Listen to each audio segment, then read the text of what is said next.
Welcome to part 5 of the series on Black Dolls. If you are new to this series, I encourage you to first watch the intro video tagged below for context.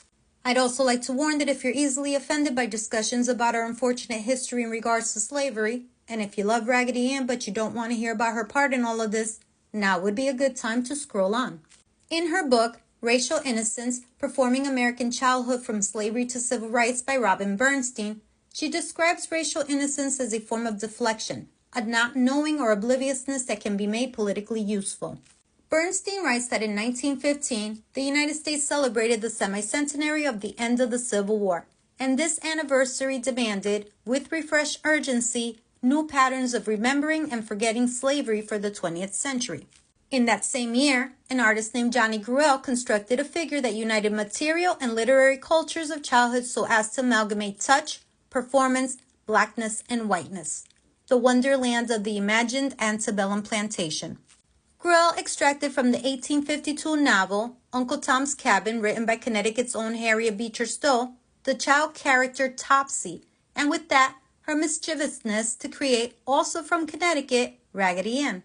Raggedy Ann channeled her cultural inheritance to script a new kind of play for the 20th century. Play that repackaged 19th century racial ideologies and sentimentalism as modern vigor and optimism. These performances of play in everyday life steadily reconfigured slaveholding and enslavement as racially innocent fun. But according to Bernstein, Gruelle loaded the doll with references to American nostalgia and patriotism.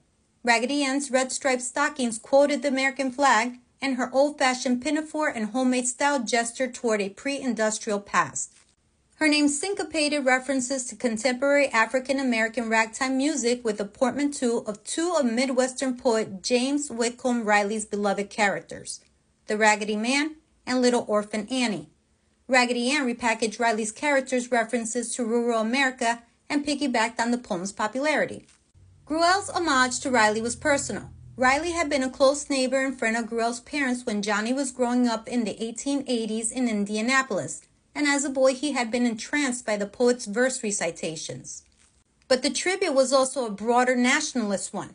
Gruelle longed for the innocent American past imagined in Riley's poems, and he manifested this longing by explicitly rooting Raggedy Ann in neither his 1915 present nor his own 1880s childhood, but instead in the 1850s childhood of his parents' generation. Gruelle pointedly identified Raggedy Ann's antebellum origins in the introduction to his first book featuring the doll character. Raggedy Ann enters the narrative when a girl named Marcella, the namesake of Gruelle's actual daughter, discovers Raggedy Ann in Grandma's attic, where the woman had abandoned the doll 50 years earlier. With this introduction, Gruelle synchronized the timelines for his fictional character and material doll, and he configured both as artifacts of the mid-19th century. Raggedy Ann's concatenation of ruralism, patriotism, and nostalgia for antebellum America resonated powerfully in 1915, the semi-centenary of the end of the Civil War.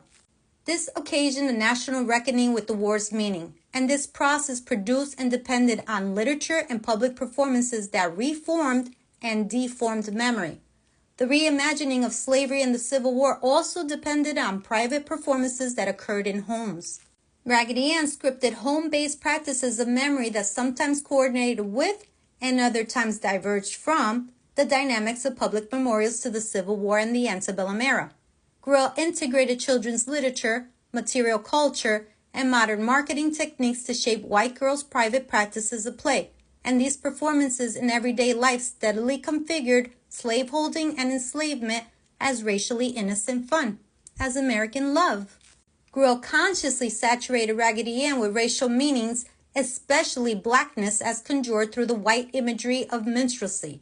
Much as Raggedy Ann's name conjoined African-American ragtime music with Riley's Midwestern poetry, her visual attributes amalgamated Gruelle's mother's childhood doll with the minstrel doll called the Golly.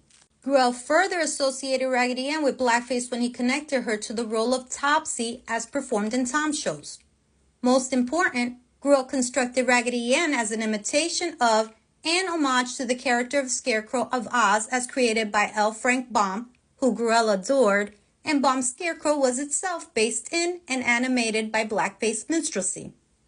All these ancestors left traces in Raggedy Ann. Grell made no attempt to disguise these traces, which were legible to early 20th century consumers and which remain legible to some contemporary Raggedy Ann enthusiasts who openly constellate Raggedy Ann with the Golly, Nini, and Mammy dolls.